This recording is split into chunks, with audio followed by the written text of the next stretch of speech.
Do you remember Nelson Mandela dying in the 1980s? Or maybe you recall the Berenstain Bears being spelled Berenstein. If so, you're not alone. Welcome to the mysterious world of the Mandela Effect, a phenomenon where large groups of people remember things one way, only to find out they're completely wrong. But what's really going on? Is it a glitch in our memories or something much stranger?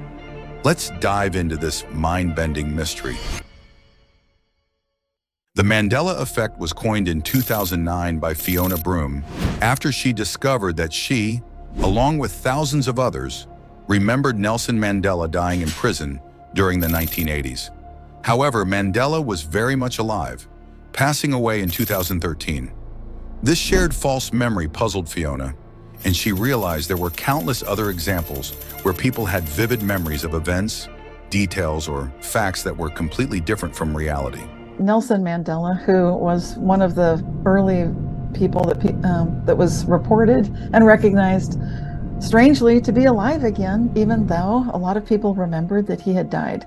Let's start with one of the most famous examples, the Monopoly Man. You probably picture him with a top hat, a cane, and a monocle. But here's the twist. He's never had a monocle. Why do so many of us remember it? Next, Pikachu.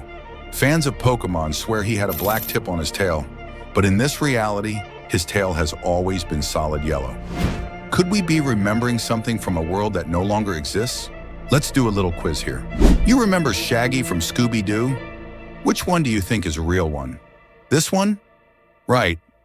But no, he never had Adam Apple.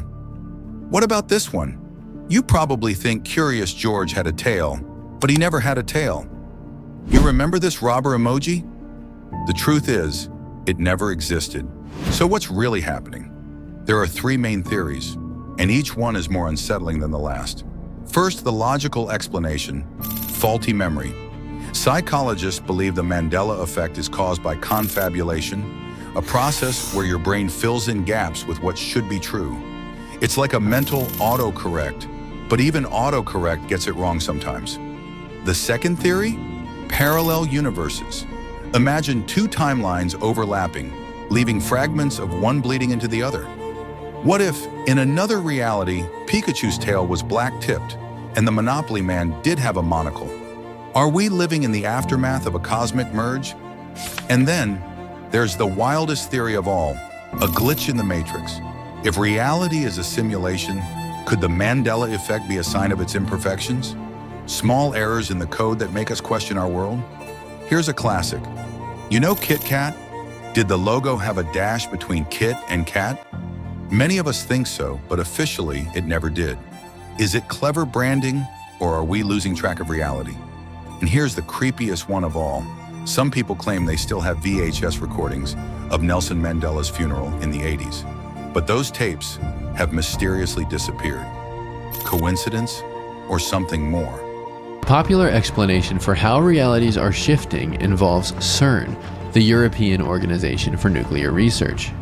Some believe that CERN is conducting experiments that have caused us to enter an alternate reality, and their Large Hadron Collider is at the center of this conspiracy.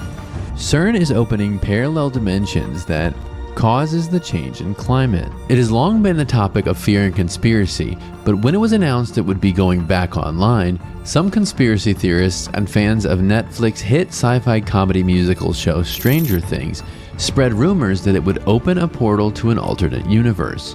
This scientific theory can be traced back to a seminal paper about the simulation argument from 2003 by Nick Bostrom, but the theory was widely introduced to many people by the 1999 science fiction movie, The Matrix.